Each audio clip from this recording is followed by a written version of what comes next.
Hey everyone, I'd like to introduce you to Stephanie and Buckley, and they're actually going to do a demo for us today. I'm going to talk about compounded medications and how to administer medications to a cat. As you all know, medicating a feline or a cat can be challenging.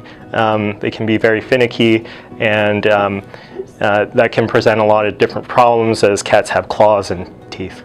So two very popular options that we can actually prepare in the compounding lab. I'm going to go over it. The first one is something called a PLO Gel. It's a transdermal medication that can be applied to the ear of the cat.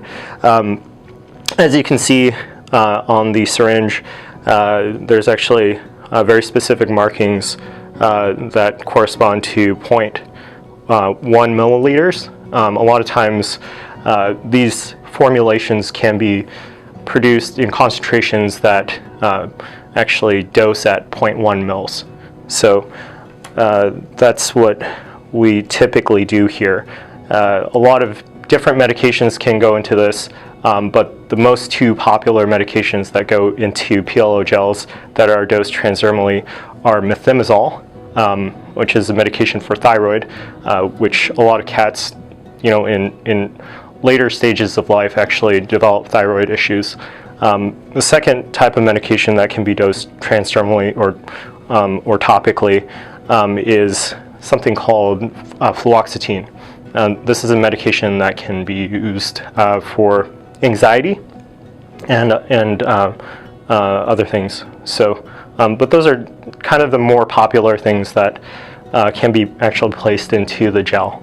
Stephanie is already gloved up, so do keep in mind that this is a transdermal medication, and whatever is placed on skin or a cat's ear can be transferred into the bloodstream.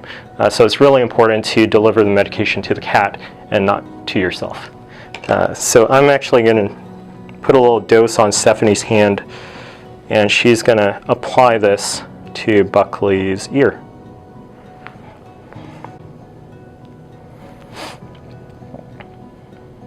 He likes getting his ears rubbed. Yeah. And that's it? Yep, that's it. It's just that simple. So the second option that we have that's actually very popular is a chew treat. These can be medicated and be mixed with a lot of different medications.